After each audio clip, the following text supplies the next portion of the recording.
Welcome back to official Akhtar Rahman sir YouTube channel. एक नए video में आपका फिर से बहुत बहुत वेलकम है दोस्तों। सीटेट फरवरी 2026 के लिए आज के इस वीडियो में हम पर्यावरण अध्ययन मतलब ईवीएस के कुछ इंपॉर्टेंट और सिलेक्टेड क्वेश्चन आपके सामने लाए दोस्तों। जिस तरीके से प्रश्न पत्रिका में परीक्षा में पूछे जाते हैं दोस्तों, उसी प्रकार की प्रैक्टिस यहाँ पर हम क्या है दोस्तों करने वाले हैं। तो चलिए वीडियो में आगे बढ़ते हैं।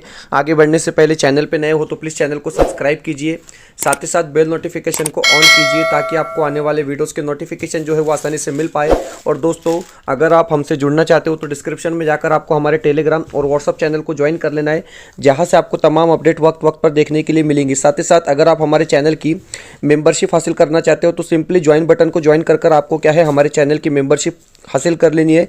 वीडियो को प्लीज़ लाइक कर लेंगे। तो देखिए यहाँ पर जो प्रश्न पूछा गया है वो इस प्रकार का प्रश्न पूछा गया है दोस्तों कि जिस तरीके से मतलब एक फॉर्मेट होता है, जिस तरीके से प्रश्न पत्रिका आपको पूछी जाती है दोस्तों, उस प्रकार के प्रश्न हम यहाँ पर लेकर आए हैं। एक अभिकथन एवं कारण ध्यान से पढ़े तो देखिए इसकी भाषा जो है दोस्तों हिंदी होंगी या फिर इंग्लिश होंगी। आपको इसी भाषा में क्या है परीक्षा देनी है। अभिकथन दिया गया है कि हाथियों के झुंड में केवल हाथीनियाँ और बच्चे ही रहते हैं। और दूसरा दिया गया है दोस्तों कारण कि हाथी 14-15 साल बाद झुंड छोड़ देते हैं और अकेले रहते हैं।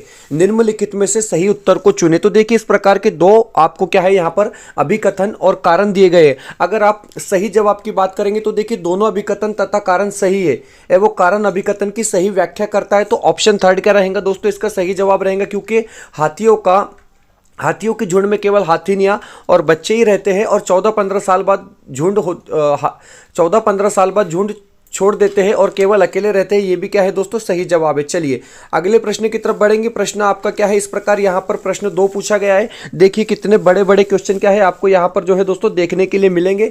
प्रश्न इस प्रकार पूछा गया कि एनसीईआरटी की पर्यावरण अध्ययन की पाठ्य पुस्तक के अध्याय 4 खाए आम 12 महीने में आम पापड़ बनाने की कहानी है, ताकि न सिर्फ प्रक्रिया और तकनीकी के बच्चों को समझे बल्कि पकाने और संरक्षण के कौशल को भी सराहा सके।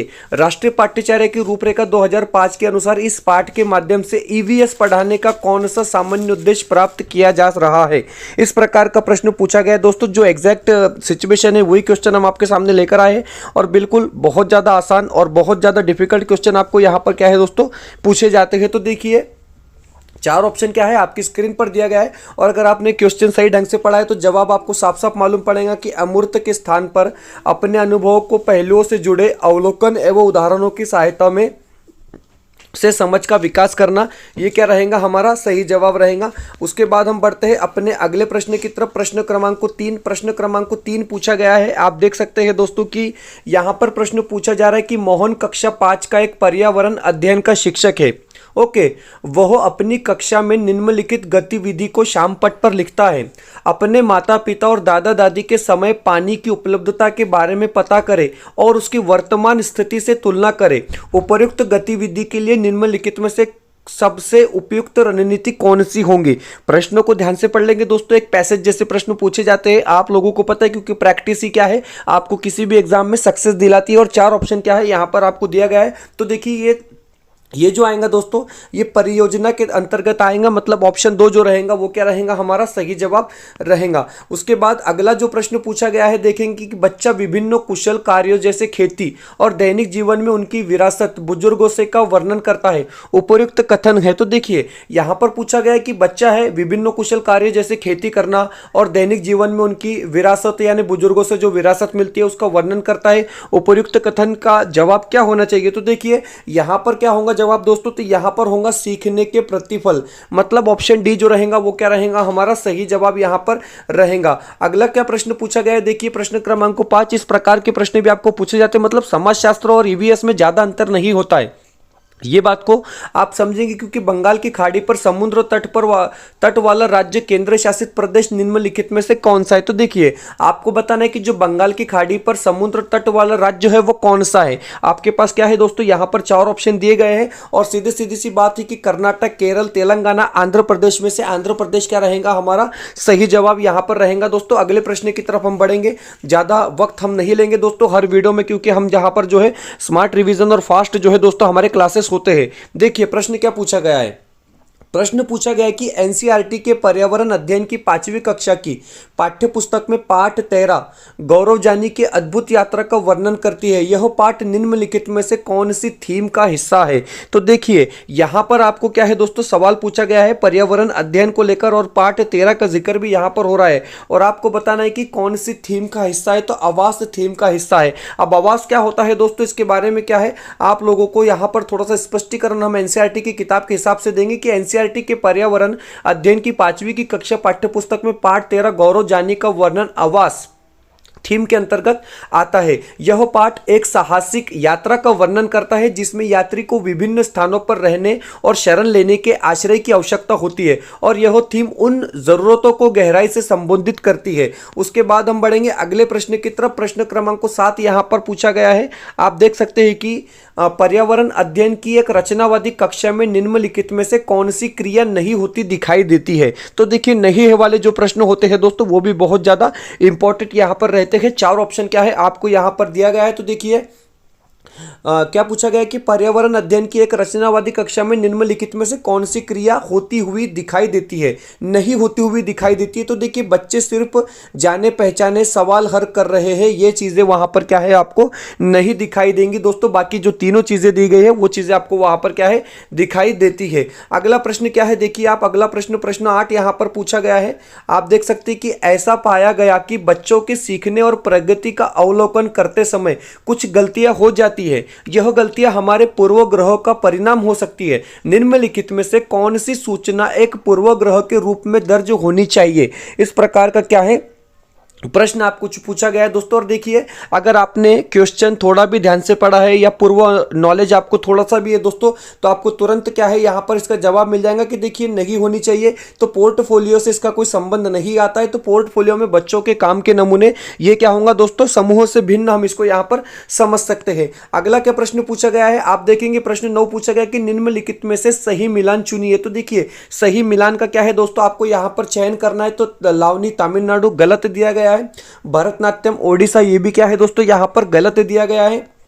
कथक कर्नाटक ये भी यहां पर क्या होगा दोस्तों असंगत होगा। जबकि बिहू और असम ये क्या रहेगा हमारा यहां पर सही मिलान रहेगा, सही जोड़ी रहेंगी। तो बाकी के जो ऑप्शन है उसके बारे में भी थोड़ा सा क्या है हम यहां पर चर्चा कर लेंगे दोस्तों कि अगर आप देखेंगे कि बिहू असम यहां अन्य विकल्पों की सही जानकारी दी गई है। जैसे लावनी कहाँ का है तो महाराष्ट्र का है। हम लोगों को अभी टीएटी में भी ये प्रश्न पूछा गया था। लोक नृत्य है भरतनाट्यम कहाँ से है तो तमिलनाडु से है। और कथक कहाँ का है दोस्तों तो उत्तर प्रदेश का है। बाकी के एक्स्ट्रा नॉलेज भी आप क्या है अपने साथ यहां पर रखते चलेंगे। चलिए अगले प्रश्न की तरफ। गाय के दांत छोटे तथा पीछे के दांत चपटे और बड़े होते हैं, इसका क्या कारण है? तो देखिए जो गाय के दांत होते हैं वो आगे के छोटे होते हैं, पीछे के बड़े और चपटे होते हैं। इसका कारण क्या है? तो देखिए इसका एकमेव कारण है कि घास काटने तथा घास चबाने के लिए उसको इसकी जरूरत पड़ती है। इसलिए अगर आप देखोगे ऑप्शन 3 क्या रहेगा दोस्तों सही जवाब रहेगा। वीडियो बेहतर लगती है तो प्लीज वीडियो को लाइक करते रहेंगे दोस्तों। चैनल पे नए हो तो चैनल को सब्सक्राइब कर लेंगे। डिस्क्रिप्शन में हमारे टेलीग्राम और व्हाट्सअप चैनल की लिंक दी गई दोस्तों, वहां से आप हमारे टेलीग्राम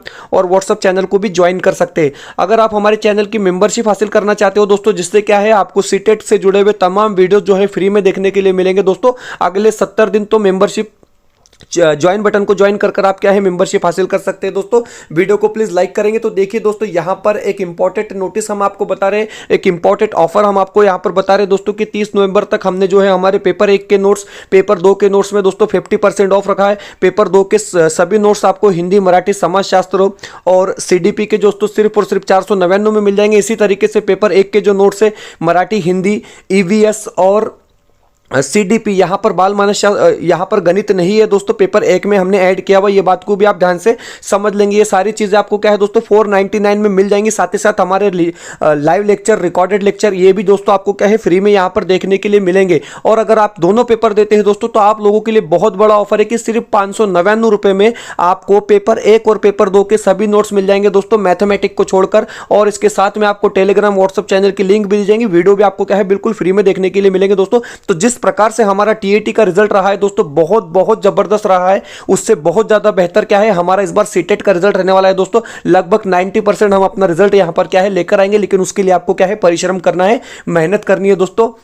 स्क्रीन पर एक कांटेक्ट नंबर दिया गया है, इस नंबर पर आप क्या है दोस्तों कांटेक्ट कर कर अभी इसको परचेस कर सकते हो दोस्तों। तुरंत क्या है आपको हम ये नोट्स शेयर कर देंगे और बहुत उत्कृष्ट नोट्स है दोस्तों, आप यकीन मानिए कि गारंटेड आप क्या है यहां पर पास होने वाले। तो स्क्रीन पर जो कांटेक्ट नंबर दिया है उस पर कांटेक्ट कर कर आप क्या है इस नोट्स को परचेस कर सकते हैं। हम बढ़ते हैं अगले वीडियो की तरफ। प्रश्न क्रमांक को यहां पर 11 पूछा गया है। देखिए प्रश्न क्रमांक को 11 किस तरीके से पूछा है। ईवीएस में बड़े आसान आसान से क्वेश्चन आते हैं, बच्चों जैसे सवाल आते हैं, आप समझेंगे दोस्तों। बड़े बड़े क्वेश्चन देखकर डर नहीं जाना यार कितना बड़ा क्वेश्चन है, कुछ भी नहीं होता है। देखिए उबला हुआ दूध पेट में पचने का कितना समय लेता है, तो ये सारे क्वेश्चन पिछले साल पूछे गए थे कि उबला हुआ जो दूध है वो पेट में पचने में कितना समय लेता है दोस्तों। ये बेसिक सी चीजें हमको हमारी सेहत के लिए भी मालूम होनी चाहिए। तो 2 घंटे लेता है। ऑप्शन 3 क्या हो जाएगा, बिल्कुल सही जवाब हो जाएगा। अगले प्रश्न की तरफ बढ़ेंगे। प्रश्न 12 क्या पूछा गया है, आप देखेंगे दोस्तों कि एक व्यक्ति मृत समुद्र या खारी झील में नहीं डूबेगा भले ही वह तैरना न जानता हो, इसकी वजह क्या है, इसका कारण क्या है। अशा प्रकारे आपल्याला एक प्रश्न विचारलेला आहे, 4 ऑप्शन दिलेला आहे। समुद्र की पानी का न उच्च न निम्न घनत्व,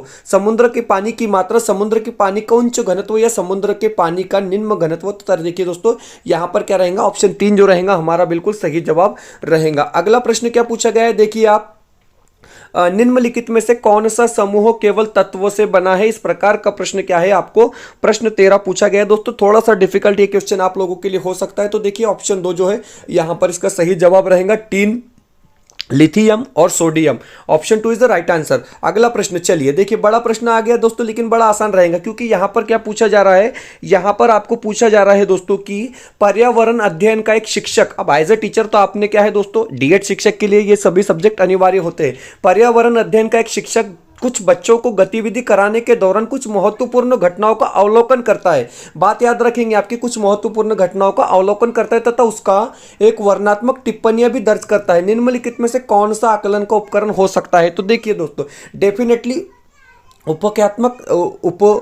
उपख्यानात्मक अभिलेख ये जो रहेगा हमारा यहाँ पर क्या है सही जवाब रहेगा। अगले प्रश्न की तरफ बढ़ेंगे दोस्तों। प्रश्न क्या पूछा गया है कि 2 भारतीय पक्षी वृक्ष या झाड़ी की डाली पर अपना लटकता घोंसला बनाते हैं, ये 2 भारतीय पक्षी कौन से हैं। तो देखिए बड़ा इंपॉर्टेंट क्वेश्चन है दोस्तों कि 2 भारतीय पक्षी है वो वृक्ष या डाली पर अपना लटकता घोंसला बनाते हैं, लटकता घोंसला बनाते हैं, याद रखेंगे आप। तो ये कौन से पक्षी हो सकते हैं, तो देखिए शक्करखोरा और दार्जिन चिड़िया, मतलब ऑप्शन 4 क्या रहेगा दोस्तों हमारा सही जवाब रहेगा। ऑप्शन 4 जो रहेगा दोस्तों वो हमारा बिल्कुल परफेक्ट आंसर यहां पर क्या है रहने वाला है। तो इस प्रकार क्या है दोस्तों हमने बिल्कुल इंपॉर्टेंट क्वेश्चन ईवीएस के ये पहले वीडियो में देखे दोस्तों। इस तरीके से रेगुलर वीडियो जो है आपको अगले 70-72 दिन हमारे चैनल के माध्यम से मिलेंगे दोस्तों। और अगर आप नोट्स परचेस करना चाहते हो तो आप लोगों के लिए बिल्कुल एकदम बेस्ट ऑफर दोस्तों हम यहाँ पर आपके लिए लेकर आए। 50% ऑफ क्या है आपको इस नोट्स में मिलने वाला है दोस्तों।